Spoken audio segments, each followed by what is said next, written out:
يعني اديني بقى في المدافع الكلاسيكي الانيق اللي مفيش منه، اللي بيتقارن بقى باقوى مدافعين العالم ما بين ساليبا وجابرييل وكوبارسي وانياجو لما كان موجود، واللي النهارده بنتكلم يجي في خامس ست ماتش ليه مع ريال مدريد بيطرد طردين. اعتقد ان هو اتطرد مره باين في ماتش ريال مدريد وجاب ضربه جزاء عليهم، والنهارده تاني طرد. واللي انا مش عارف ليه جماهير ريال مدريد مستغربه ان هو اتطرد. يا اسطى انت الكوره دي بتحصل في كل مره واخرها مره، يعني احنا يا اسطى لسه بنتعاني من اروخو وباركولا والطرد اللي حصل، وبتحصل لريال مدريد بطريقه برشلونه كتير قوي، وبتحصل في اي حته في العالم. كانت برضه حصلت مع ارسنال لما ساليبا او جابرييل شد بين محمد صلاح وحاجه واتطرد برضه من نص الملعب.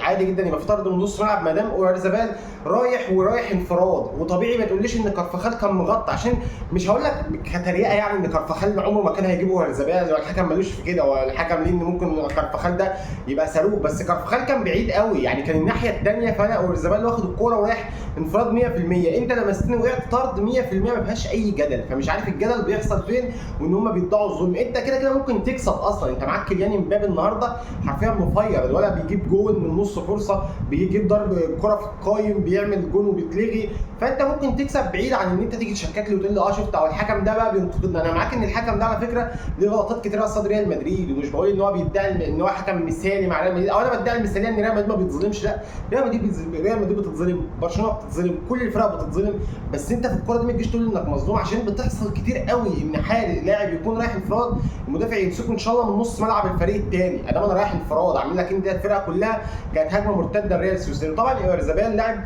غير طبيعي، ومش عارف اوريزابال ده انا اتفاجئت ان هو سنه 28 او 27 حاجه كده صغيره، مع ان انا من ساعه ما اتولدت هو بيلعب في الدوري الاسباني، فدي بالنسبه لي حاله غريبه قوي. والاقرب ان هو ممكن يروح ارسنال على فكره. اوريزابال ده بديل لجيوكارزي مع زوباميندي اللي النهارده بيطلع نار من بقه. فريال مدريد شوط اولاني هو كيليان امبابي بس اللي بيلعب، في شويه حنكشه من فينيسيوس على شويه حنكشه من ابراهيم دياز على اردا جولر، لكن ريال مدريد هي كيليان امبابي. وده اللي انا بقول لك، جافا الونسو ما عملش حاجه في الماتش او ما عملش حاجه مع ريال مدريد غير الانذار اللي خده في الشوط الاولاني بسبب الاعتراض ده. لكن ريال مدريد هو لسه برضه بيعتمد على لاعب يكون مفير زي ما كان انشيلوتي بيعتمد على بنزيما على فينيسيوس ان هم يطلعوا نار من بقهم. ده اللي لسه جافا الونسو بيعمله، واللي هو بيامل ان هو يكمل بيه وان امبابي ينهي الماتش وخلاص.